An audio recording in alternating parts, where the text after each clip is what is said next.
T V دیکھنے والے تمام معزز دوستوں کو السلام علیکم۔ لاکھوں کروڑوں درود و سلام محمد مصطفیٰ صلی اللہ علیہ وآلہ وسلم کی پاک ذات پر۔ احرام مصر انسانی تاریخ کا وہ معمہ ہے جو نہ کبھی سلجھ سکا اور نہ ہی سوال کا جواب۔ مصر میں بنے ان احرام کا شمار دنیا کے حیرت انگیز عجائبات میں ہوتا ہے، اور یہ احرام مصر انسانی تعمیر کا ایک حیرت انگیز کرشمہ ہے جس کو دیکھ کر سائنس اور انسانی عقل دنگ رہ جاتی ہے۔ ہزاروں صدیاں گزر جانے کے بعد بھی ماہرین ان احرام کے راز جاننے کی کوشش میں دن رات مصروف ہیں کہ ان عظیم و شان احرام کو تعمیر کرنے کے پیچھے کیا مقصد ہو سکتا ہے اور ان احرام کو تعمیر کیسے کیا گیا۔ قدیم دور کے ماہرین بھی ان احرام کے رازوں کو جاننے میں ناکام رہے۔ کسی نے ان احرام کو علم اور تکنیک کا خزانہ قرار دیا تو کسی نے اسے شیطانی طاقتوں کی ایک شیطانی قرار دیا، کسی نے تو غیر انسانی مخلوق یعنی کہ ایلین سے ان احرام کو منسوخ کر دیا۔ در حقیقت ان احرام کی تعمیر کا کیا مقصد تھا، ان کو کس نے اور کیوں بنایا اور یہ آج تک کیسے قائم ہیں، یہ تمام سوالات ہم سائنسی تحقیق اور قرآن کے علم سے جاننے کی کوشش کریں گے۔ ماہر آثار قدیمہ اور تمام محققین اس بات پر اتفاق کرتے ہیں کہ ان احرام کی تعمیر کا مقصد مصر کے بڑے فرعونوں اور شاہی خاندانوں کو ان احرام میں مخصوص کرنا تھا۔ قدیم مصریوں کے دور میں یہ بات بہت زیادہ اہم سمجھی جاتی تھی کہ اگر کوئی مر جائے تو اس کے جسم کو محفوظ کر کے رکھنے سے وہ خاص وقت کے بعد دوبارہ زندہ ہو جائے گا۔ چنانچہ ان مصری لوگوں نے اپنے دور کے بادشاہوں جن کو فرعون کہا جاتا تھا، ان کی ممیز بنا کر تابوتوں میں بند کر کے ان احراموں میں محفوظ کر دیا جاتا۔ اس کے علاوہ یہ مصری لوگ ان بادشاہوں کی دولت، بیویاں اور کنیزیں بھی ان کے ساتھ ہی دفنا دیا کرتے تھے تاکہ جب یہ فرعون دوبارہ زندہ ہوں تو ان کو ہر چیز وہی مل جائے۔ احرام مصر کے اندر بہت سی عبارتیں بھی لکھی گئی ہیں۔ ان عبارتوں میں یہ لکھا گیا ہے کہ اگر کسی نے ان بادشاہوں کی نیند خراب کرنے کی کوشش کی تو اس کے نتائج بہت بھیانک ہوں گے۔ یہ احرام مصر کے دارالحکومت قاہرہ سے 10 میل دور واقع ہے۔ ماہرین آثار قدیمہ کے مطابق اب تک یہاں پر 137 کے قریب چھوٹے بڑے احرام دریافت ہو چکے ہیں جن کو آج سے تقریباً 6 سے 7 ہزار سال قبل تعمیر کیا گیا تھا۔ سب سے پہلے ان احراموں کو ایراٹوٹس نے 450 قبل مسیح دریافت کیا اور ان احرام کو پائرس کا نام دیا۔ اس دور میں ان احرام کی بلندی 481 فٹ تھی، جو کہ وقت گزرنے کے ساتھ ساتھ اور موسمی تبدیلیوں کی وجہ سے اب یہ احرام صرف 450 فٹ تک محدود رہ گئے ہیں۔ ان قدیم احراموں نے انسانی عقل کو حیرت میں ڈال رکھا ہے، کیونکہ ان احراموں کی تعمیر میں استعمال ہونے والے چھوٹے سے چھوٹے پتھروں کا وزن 2 ٹن ہے، جبکہ زیادہ سے زیادہ 30 ٹن والے پتھر بھی استعمال کیے گئے ہیں۔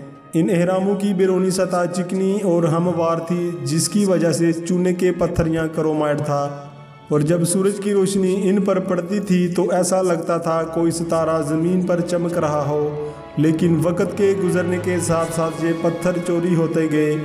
ان احرام کی تعمیر میں ایک خاص قسم کا مسالہ بھی استعمال کیا گیا ہے کہ کسی جوڑ کا ذرا برابر بھی نشان موجود نہیں۔ اس کے علاوہ ان احراموں کی دیواروں میں 0.008% کا فرق ہے، جبکہ اس بات کو جان کر آپ کو حیرت ہوگی کہ آج کی 21ویں صدی کی تیار کردہ عمارتوں میں بھی اس سے کہیں زیادہ فرق پایا جاتا ہے، اور ایک احرام کی تعمیر میں اتنے زیادہ پتھر استعمال کیے گئے ہیں کہ ان پتھروں سے فرانس کے گرد 10 فٹ اونچی اور 1 فٹ موٹی دیوار تعمیر کی جا سکتی ہے، اور مزید کہ ان پتھروں کو اگر 1 فٹ کی سیلوں میں کاٹ لیا جائے تو یہ چھوٹے چھوٹے پتھر پوری دنیا کے گرد ایک زنجیر بنانے کے لیے کافی ہوں گے۔ دوستو، آج سے ہزاروں سال پہلے اس دور کے لوگوں کے پاس ایسی کون سی ٹیکنالوجی موجود تھی جو آج کے کسی بھی انسان کے پاس نہیں ہے، کیونکہ دنیا کی کوئی بھی کنسٹرکشن کمپنی ان احرام کو تعمیر نہیں کر سکتی اور نہ ہی کوئی مشینری ان کو ایک جگہ سے دوسری جگہ منتقل کر سکتی ہے۔ لہٰذا انہی خصوصیات کی بنا پر ماہرین آثار قدیمہ مصر کے ان پر اسرار احراموں کی تعمیر میں جادوئی عناصر اور خلائی مخلوق کے حصہ لینے کا دعویٰ کرتے ہیں۔ غزہ کے مقام پر موجود 3 احرام جن کے نام خوفو، خافرہ اور منکاور ہیں، اور انہی احرام کا شمار دنیا کے عجائبات میں ہوتا ہے۔ سب سے بڑا احرام خوفو ہے، جس کا مجموعی وزن 7 کروڑ ٹن ہے۔ ہزاروں سال قبل بغیر کسی کرین، مشینری اور دوسرے آلات کے بغیر ان بھاری پتھروں کو اونچائی پر کیسے لے جایا گیا؟ हेरोडोटस के मुताबिक इन एहरामों की तामीर में 1 लाख मजदूरों ने हिस्सा लिया, जिन्होंने 20 बरस तक दिन रात मेहनत करके इन अजायबात को तामीर किया और सैकड़ों टन पत्थरों को इतनी नफासत से जोड़ा कि इनके दरमियान जोड़ की लाइन को तलाश करना भी नामुमकिन है। इन एहराम को किसने और कैसे डिज़ाइन किया? अगर हर रोज़ 10 पत्थर लगाए गए तो ये तामीर 680 सालों में मुकम्मल होती है, सिर्फ एक एहराम की। और 100 पत्थर लगाए गए तो ये तामीर 70 सालों में मुकम्मल होती है। और अगर 320 पत्थर हर रोज़ लगाए गए तो सिर्फ 20 सालों में ये तामीर मुकम्मल होती है। क्या उस दौर का इंसान आज के दौर की टेक्नोलॉजी और महारत से कई गुना ज़्यादा आगे था? क्या मज़दूरों की तादाद इतनी ज़्यादा थी कि वो पत्थरों को खींचकर ऊपर तक ले जाएं, या फिर मज़दूर बहुत ज़्यादा ताकतवर थे लेकिन है तो वो इंसान ही थे? जबकि मिस्र के माहिरीन का कहना है कि इनके आबाओ अजदाद ने दस्ती औजारों की मदद से इन पत्थरों को तराशा। उन्होंने वसी सहरा से घसीटते हुए इन जगह पर लाए जहाँ पर ये एहराम मौजूद हैं, या इन पत्थरों को दरियाए नील से तराते हुए गजा तक पहुंचाया गया। लेकिन दर हकीकत कदीम ज़माने के लोग नाकाबिले यकीन हद तक दुरुस्तगी के साथ इन एहरामों को तामीर नहीं कर सकते, क्योंकि 26 लाख पत्थरों को काटने के लिए लाखों मजदूर दरकार थे और ना इन मजदूरों के पास ऐसे आलात थे जिनसे इन पत्थरों को दुरुस्तगी के साथ काटा जाए। इसके अलावा डोगन कबीले में बसने वाले लोग आज भी ये यकीन रखते हैं कि इंसान को इब्तदाई इल्म साइरस नामी सितारों से आने वाले माफूकुल फितर करदार नीमू ने सिखाया, और एहराम मिस्र की तामीर भी इसी का कारनामा है। दर हकीकत ये भी एक कहानी ही मालूम होती है। इसके अलावा इंतहाई हैरत की बात यह भी है कि आसमान से आने वाली एक गैर इंसानी मखलूक ने इन एहरामों की तामीर में हिस्सा लिया, जिसमें होरस नामी देवता का नाम काबिल ज़िक्र है, जिसको रोशनी का देवता भी कहा जाता है। कहा जाता है कि इस होरस देवता ने इन एहरामों को तामीर किया।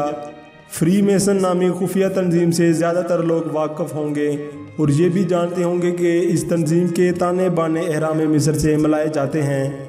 इसकी वजह यह है कि ये फ्री मेसन नामी तंजीम इसी होरस नामी देवता को अपना लीडर तस्लीम करती है, क्योंकि इनका अकीदा है कि जब हम पूरी दुनिया के इंसानों को नज़र में रखने के काबिल हो जाएंगे तो इस होरस देवता की आंख इस एहराम से उभरेगी। इस बात को समझना इंतहाई ज़रूरी है कि एक आंख वाले इंसान का तस्वर इस्लामी रवायात में दज्जाल से वाबस्ता है। आज की साइंस और हालिया दरियाफ्तों से ये मालूम होता है कि एहराम की तामीर के हवाले से तमाम तर नज़रियात गलत हैं। दरअसल ये पत्थर मसनूई पत्थर हैं जिनको इंसान ने खुद अपने हाथों से तैयार किया था। ये मट्टी दरियाए नील की मट्टी है, जिसकी तस्दीक कई साइंसी तजर्बात से की गई। इन एहरामों की तामीर के हवाले से कुरान पाक जैसी अजीम और मुकद्दस किताब क्या कहती है? इन एहरामों की तामीर का जिक्र कुरान पाक में 1400 साल कबल मौजूद है।